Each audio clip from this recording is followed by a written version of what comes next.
Hello, everyone, and welcome to Across STEM with YSI, a podcast where we explore how STEM unfolds across countries, cultures, and time. I'm Cheska, your host for today's episode, and I'm so excited to have you join us. Today, I'm speaking with Magdalena, who is a space and satellite engineering student. Let's get into it. Thank you so much for being here, Magdalena. It is also a pleasure to be here. Okay, let's start with a question that goes a little bit forward in time. Let's say that we are 50 years into the future. What do you hope that we have figured out in your field? I think the most important thing to achieve is to understand that people need space technologies. Maybe it is not obvious an obvious opinion because we all think that in 50 years we will be on Mars colonizing and doing such sci-fi stuff, but I'm afraid and I believe that we need to start with our thinking what especially space is and why we need these space technologies, why we need this colonization, why we need to explore space. Because unfortunately I'm still looking at some comments, even in social media, which tell me that my job may be even not beneficial. It is unnecessary because why making anything in space? We have enough troubles here on the earth. So why spending so much money? Why learning so many years about things that we don't see will be beneficial for us? And that's a shame, to be honest. And I hope, and I'm doing it right now. I'm trying to show people that we need space exploration, we need space technologies, because it helps us pushing our boundaries and discover new things, especially things that also help exactly us people on Earth. Yeah. And do you think that the advancements in the space field will be faster since AI is being integrated? I believe AI is one of the most crucial thing in all of the technology departments, technology jobs related to technology. So also, especially all of this space stuff. I know that we already started using AI in satellite data analyzing, and I've heard that it makes things much easier to figure out about differences, about for example city development, about agriculture. So I believe it is very important, and I know that in the future I think AI will be like our right hand, without which we won't do much. Yeah, I totally agree. I can also see that in the medical world. And I was thinking, what is one topic that has made you excited more than anything else in the space field? You know, maybe my path in the space sector wasn't very obvious, because I must say, I was a science girl from the beginning. But at the beginning it was science overall, so also biology, also chemistry.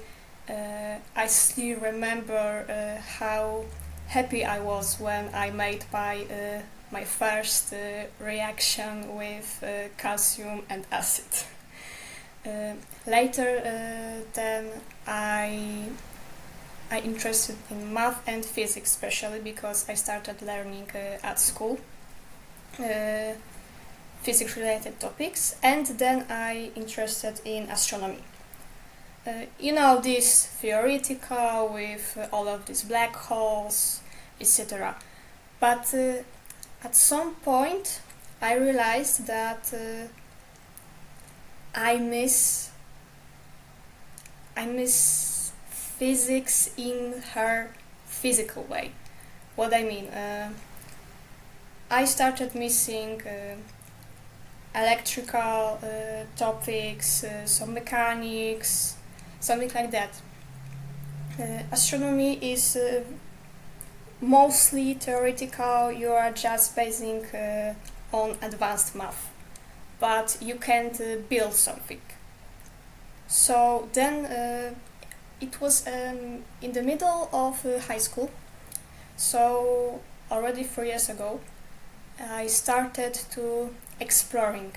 I wanted to find a degree at the university with which I could combine these two sides of physics. So not only astronomy but also engineering. And then I found my current degree, so space and satellite engineering. It became my dream to got here, and I was trying during these last 2 years of high school, and I must say that I made it. I was so proud of myself, and now I'm preparing for my second year. I can't tell what if it was exactly one thing which interested me the most. I think the whole space sector, anything related to that, is so amazing. I can't choose one because even still I'm wandering between different paths, so between robotics, planetary geology, radio communication stuff, pure astronomy. There are so many different ways, and all of them, even astrobiology, all of them are very interesting. And even that I am now focusing exactly on satellite engineering, on satellite designing and radio communication. Still I'm sometimes attending, for example, astrobiology webinars, which are hosted by friends, which are doing much stuff in that. So this is what I love in the space sector. The fact that it is very interdisciplinary, and you don't have to focus on exactly one path. You can be only engineer or only scientist and nothing else. It is not true, and we are also fighting that stereotype, because especially in the future, but I know that we are already starting it now. We need to show people that space needs everyone. We also need psychologists, we also need business degrees, engineers, scientists also, of course, but we also need that kind of art side. So anything related to human as a human, not only human as as a something biological or not only technology. So yeah, as I said, we are fighting this stereotype and we are showing people that we are all important for space and especially for our future eventual colonization, which I believe and I hope that we will achieve in few years. It is extremely important that you say that space needs everyone, because it is true. And I was wondering how, if you did face any type of stereotypes being a woman, and if you feel like women are underrepresented in the space field. Unfortunately, sometimes I still face that stereotype. Maybe it is not so. Maybe it is not so scaring. I mean, it is not like, hey, you don't belong here. You shouldn't be here. Go away. It is not something like that. But I see that still young girls are a little bit afraid if they are enough educated, if they are enough prepared to even study any kind of STEM fields. It is more common for a girl to go for biology or chemistry related degrees, so medical, for example. And I see at my university, which is military university of technology, so especially here, we have much less girls than boys. And I see that even in my group of satellite engineering, we have only 4 girls. And on a whole, I mean, we are considering it by a whole year. What I mean, we have 3 groups which are different degrees. We have satellite engineering, we have optoelectronics, and we have I'm not sure how to say that, developing technologies. It is a kind of new degree, and it has I must say extraordinary name. But to the point, we have 3 groups, and only in our group, we have any girls.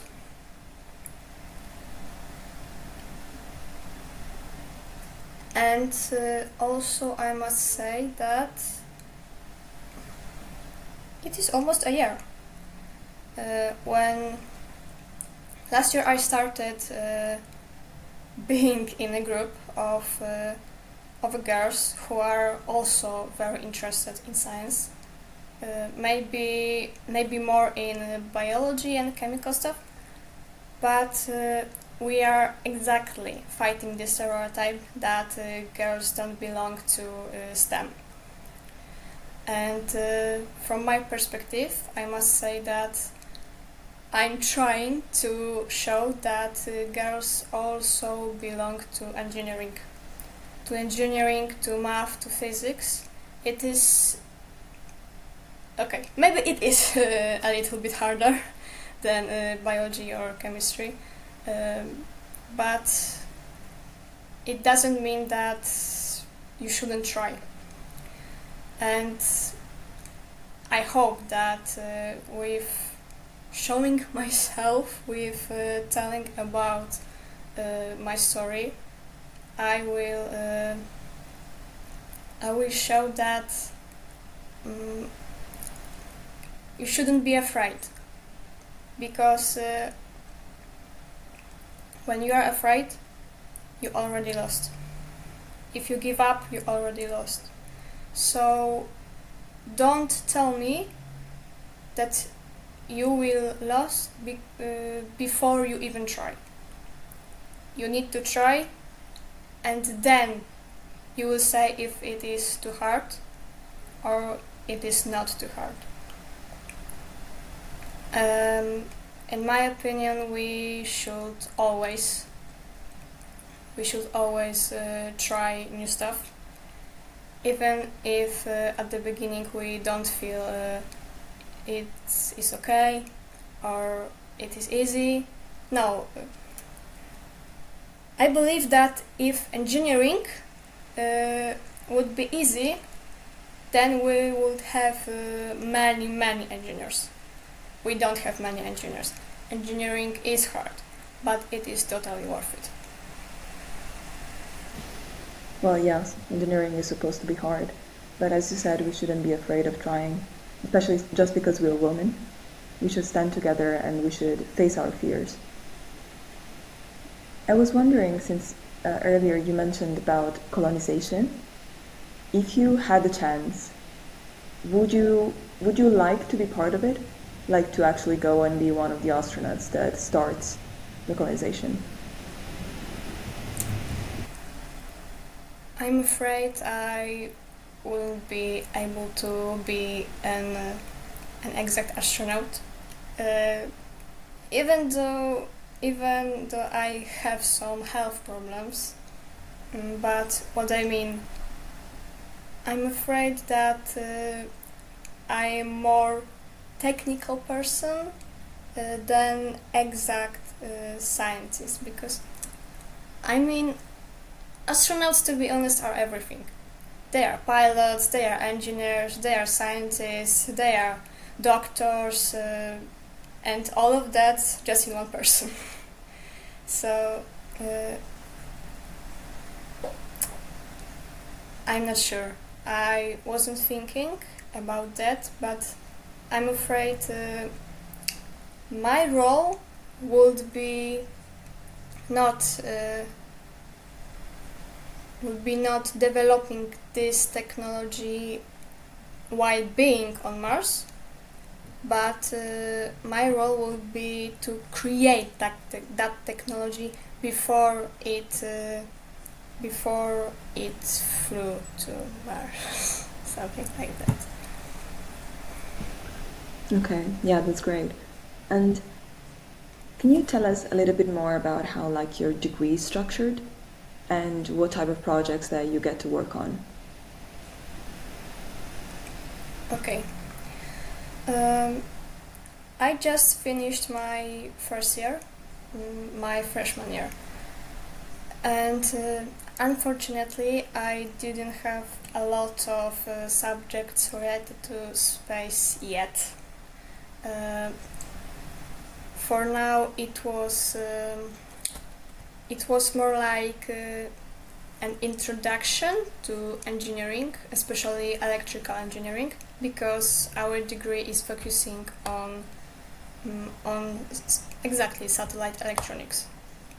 So we started with electronics. I need to say that again. Introduction to electronics. We will start some mechatronics in the next semester. A lot of math, of course. A lot of physics also. But at the beginning, these subjects are not so focused on things related to exact space. So I'm waiting, because in the future, around third year, we will start new subjects which will be related exactly to any kind of space. I mean, cosmic plasma, exact astrodynamics, physics of space, planning space missions, if I remember it well, because it is all on the syllabus, but no one never read this. So yeah, I'm waiting for the future. But yeah, projects. Projects. This is the thing thanks to which I can do exactly what I want, and I can start it before subjects related to planning missions will finally begin. Now I'm doing a few of them.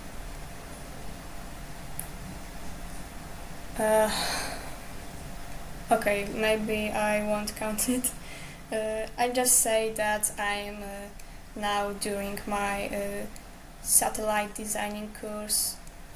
I'll be a part of a virtual analog astronaut mission. I'm in aviation and cosmonautic science club, also in Skylink club, in which we are doing stuff related to radio communication, to satellite communication. A lot of new stuff for me, because I've never prepared a PCB board, and now I need to do it, and it is kinda complicated, to be honest. But as I mentioned before, if it will be easy, it will be too easy. I need to leave my zone of comfort, and I'm not afraid, because I know that I make mistakes. All of us make mistakes, even professionals. But so what? I am learning, and if now I do that mistake while designing this board, I learn about this mistake, and later I won't do it. So I think it is kinda interesting process, because I'm not only studying at my university, but also I'm studying here in my home, and I really love to search for different paths, for different possibilities, thanks to which I can develop my skills. Exactly like this podcast, because to be honest, I still have some troubles while talking in English. I know that I make a lot of mistakes. I am aware of that. But I believe that only with making these mistakes and pushing my boundaries, I'll be better in the future. And yeah, exactly. Even now, during making this PCB board, or I don't know, working with that LoRa radio, I'm investing in my future self, and I hope that maybe in 5 years, maybe in 10 years, I look behind, but I won't look at my mistakes, but at the progress which I made. And I hope that I thank myself that I tried and wasn't afraid to make that step, even if it is now a little bit scary. I hope that in the future it will be worth it. It definitely will. Like, making mistakes is a part of it. I also make a lot of mistakes, and I learned how to have fun with it. So I think that it's a great thing that you're doing for your future self, honestly. I wanted to ask you, let's go a little bit out of your space field and talk about it on a global way. Because is there something, like actually somewhere, that you would love to work that you've seen that they made a lot of like space advancements that maybe other people wouldn't think of? Because you have your country, but then you also have the globality of your own field. Yeah. I know that everyone, when they hear about space, they suddenly think about NASA or ESA here in Europe, and that's great. But I believe that I wanna involve in developing my own field, something like that. What I mean, we have already a lot of Polish space companies which are doing great, which are already launching satellites, which are already launching rockets. We have big contracts with exactly NASA or ESA or JAXA, etc. And I really, really want Poland to be one of the recognized countries, recognized as kinda space country, because we have great people, we have great scientists and engineers, and I believe that they can do it. They can push our government, they can push our companies and make something big. And I believe, maybe I don't believe, I hope and I do. I do also, I want to be a part of it. And I believe that I'll be able to do it, and I already know a lot of people who also want to help Poland to go into space, and I believe that collaboration between students, between private companies, between government, between agencies, I believe that collaboration will help us do something really, really big.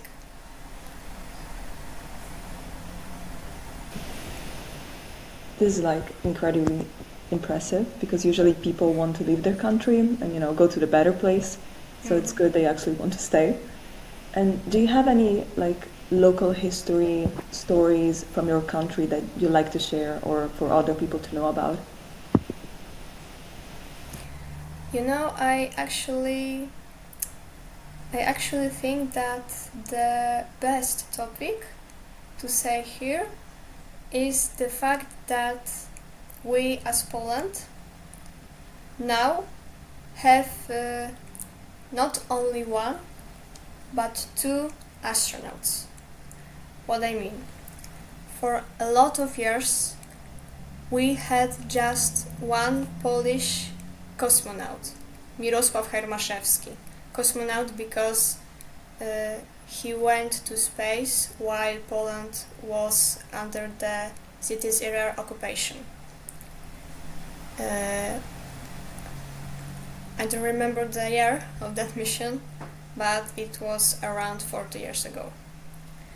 And since then, we hadn't any next person to go to space. In 2022, unfortunately, Hermaszewski died. It was very, very sad thing for our space sector here in Poland, especially because it was just a few months after our second space person, Sławosz Uznański, not yet Wiśniewski, just won the ESA competition. He bet almost 22,000 of other candidates from the whole Europe and became a reserve astronaut. What I mean, he was not the main astronaut, but he was waiting for his time to go to space. He waited for so long for me, but finally this summer, he had a chance and he did it. He went to space with an Axiom space mission with an American commander, with Indian pilot and other Hungarian astronaut. He became second Polish person in space and also first Polish person who went to the International Space Station. And it was an incredible event for our country. I know that Sławosz made a lot of scientific and engineering experiments, not only from big tech companies, not only from the government, but also from university students and even from the primary and secondary school students. Because our Polish Space Agency made a competition in which young scientists, exactly from primary and secondary schools, could create a simple experiment related, for example, to fluid dynamics, which Sławosz could make during his mission on the ISS. And we had also 3 calls from him, during which young audience could watch him on the big screen and could talk with him. He was so excited to talk with these children and teenagers, and was so excited while doing their experiments. He is such a pure soul, and he loves to show that science can be interesting. And I remember because I attended one of these calls, and yeah, that smile on his face said everything. I hope that because he is already here, he is already home, and I've heard that soon he'll start his journey, his trip between Polish universities, during which he will talk to us, to students. And I really hope that I'll be able to see him, to talk with him, especially because of the fact that two of these bigger experiments which he was running during being on the ISS went exactly from my university. Maybe they were related not to my cup of tea, because they were biological experiments, but I think that they were kinda interesting, and I hope that he will visit us soon, and that I'll see him, because he's my idol, to be honest.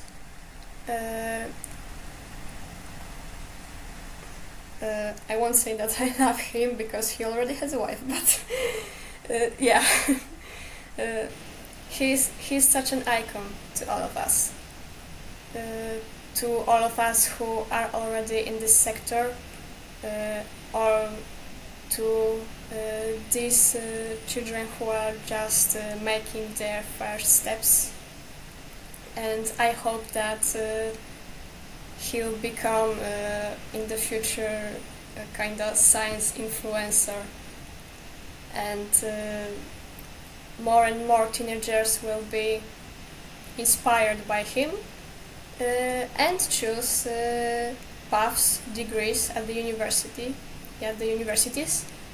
related to space sector. I really hope that you get to meet him. I really hope that he's coming to your university and you meet your idol. That was so inspiring, really. Thank you so much. That was our last question, which brings us to the end of this episode with Across STEM with YSI. So a big thank you to Magdalena for joining me and sharing such thoughtful insights.